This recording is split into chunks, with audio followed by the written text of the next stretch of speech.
Assalamualaikum warahmatullahi wabarakatuh. Selamat pagi. Pada hari ini, seperti biasa, kita sambung pelajaran untuk subjek Bahasa Melayu. Masih berada pada unit yang ke-12, Kerjasama Asas Perpaduan. Tajuk kita pada hari ini, Masyarakat Prihatin. Jadi, sila buka buku teks muka surat 81. Objektif pembelajaran pada hari ini adalah untuk menghasilkan kerangka karangan dan penulisan karangan naratif dan bukan naratif secara berpandu. Okey. Muka surat 81. Okey, masyarakat prihatin. Kes kecurian telah berlaku di Taman Aman. Penduduk Taman Aman mengambil tindakan mengawal keselamatan penghuni. Kawalan keselamatan tersebut disertai oleh semua penduduk berbilang kaum. Kawalan ini menyatukan penduduk setempat. Jadi ini ialah pendahuluan. Pendahuluan telah pun diberi. Kes kecurian berlaku di mana? Taman Aman. Berlaku di Taman Aman. Mari kita tengok gambar yang pertama. Pendahuluan tadi ialah untuk perenggan yang pertama. Jadi kalau pendahuluan, mula pendahuluan tidak perlu ada jarak di hadapan ni. Nampak tak? Kes kecurian ni. Jadi salin daripada tepi.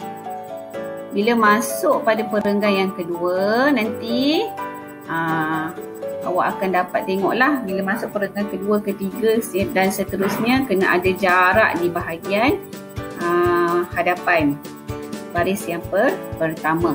Perenggan yang kedua, di sini ada tulis di papan ni taklimat skim rondaan sukarela. Ada dua isi karangan yang diberikan di sini. Dua isi penting. Yang pertama, mengadakan taklimat skim rondaan sukarela dan isi yang kedua, membahagikan tugas. Ingat, bila karangan, yang penting perlu tahu siapa. Kena pasti siapa dan orang tu buat apa dan di mana. Di sini siapa? Siapa yang ada di sini? Penduduk Taman Aman. Jadi penduduk Taman Aman ni buat apa? Sedang mengadakan taklimat. Kebiasaan taklimat orang akan buat di mana? Di Dewan. Di Dewan Serbaguna ataupun di bilik mesyuarat dan sebagainya. Okey, membahagikan tugas. Dekat sini, jadi bila ada mesyuarat mesti ada ketua. Jadi yang baju warna biru ini adalah ketua yang membahagikan tugasan. Mari kita lihat. Ini salah, sepatutnya perenggan yang kedua. Jadi siapa tadi? Penduduk. Bila mula perenggan yang kedua, pastikan jarak di hadapan. Jarak 1 ataupun 2 jari. Baru mula tulis. Penduduk Taman Aman sedang buat apa? Mengadakan taklimat. Taklimat skim rondaan sukarela. Di mana? Di Dewan. Ataupun nak tambah di Dewan Serbaguna pun boleh. Ayat yang kedua. Membahagikan tugas. Boleh beri nama. Selalunya bila ada taklimat, mesyuarat dan sebagainya, ada pengerusi. Sama ada awak nak tulis pengerusi Taman Aman. Ataupun kalau susah sangat, bagi je nama. Letak nama. Contoh kat sini cikgu letak Encik Amin. Jadi Encik Amin buat apa? Sedang membahagikan tugas. Kepada siapa? Kepada sukarelawan yang hadir. Ataupun kepada penduduk taman yang hadir. Sukarelawan ni maksudnya orang yang secara sukarela untuk membantu bersama-sama untuk menangani kes pencurian ni lah, sukarelawan. Okey. Ini ialah perenggan yang kedua. Okey, sebelum tu sila pastikan ejaan betul. Kemudian penduduk Taman Aman. Okey, ini ialah kata nama khas. Jadi T kena huruf besar, A huruf besar. Penduduk ni huruf besar sebab dia bahagian hadapan. Mula ayat mesti dengan huruf besar. Skim rondaan sukarela ni adalah nama taklimat ni. Jadi kena huruf besar. S huruf besar, R huruf besar, S huruf besar. Encik Amin. Okey. Jadi Encik Amin ni kata nama khas, jadi kena huruf besar. I huruf besar, A huruf besar. Okey, seterusnya perenggan yang ketiga. Okey, perenggan yang ketiga terdapat 3 orang. Okey, 3 orang penduduk Taman Aman. Jadi sini awak boleh tulis nama. Okey, nama Encik Lim ke, boleh namakan Encik Lim. Encik Lim, Mr. Ramesh dan Encik Ali, Encik Ismail akan bertugas mengikut giliran masing-masing. Ataupun kalau susah sangat, kita ambil tadi yang membantu ialah sukarelawan. Jadi boleh sukarelawan. Sukarelawan akan bertugas mengikut giliran masing-masing. Okey, ini ialah isi penting yang pertama.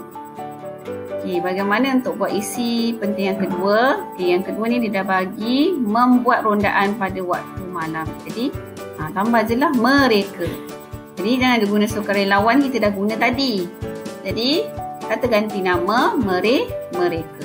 Mereka membuat rondaan pada waktu malam. Jadi ini ialah perenggan yang ketiga. Sama juga sebelum tulis, pastikan jarak 2 jari, 1 dan 1 jari, 1 ataupun 2 jari.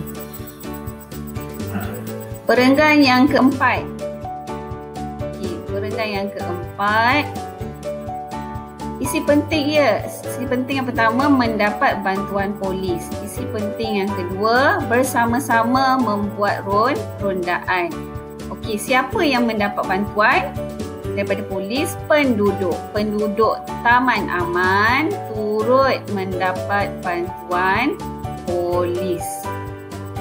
Okey, seterusnya, mereka bersama-sama membuat rondaan. Okey, jadi mudah saja, tambah sikit-sikit saja. Okey, sebab isi penting sudah pun diberi.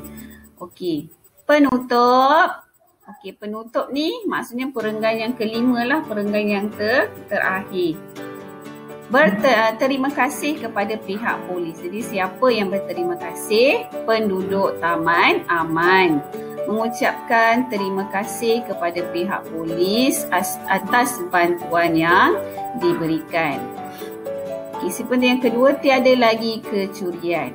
Di ayat ini, tiada lagi kecurian berlaku. Penduduk Taman Aman hidup aman dan harmoni.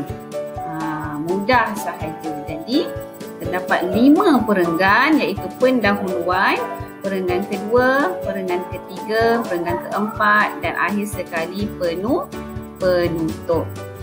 Okey, jadi karangan ni tadi cikgu nak awak salin di dalam buku latihan garis 1. Okay, saya tak ingat buku garis atau buku BM1 atau buku BM2. Yang penting buku garis 1. Okey, jadi semasa awak salin ni awak boleh berhentikanlah pausekan video ni untuk salin. Okey. Jadi mesti salin, pastikan ejaan betul. Dan yang paling penting huruf besar dan huruf huruf kecil awak, huruf besar. Selalu silap kat bahagian tu. Mula ayat mesti huruf besar. Selepas noktah nak mula ayat baru mesti huruf besar. Nama orang huruf besar. Okey. Jadi itu sahaja. Setelah awak siap karangan tu, boleh hantar di dalam grup Telegram. Okey, terima kasih. Jumpa lagi. Bye.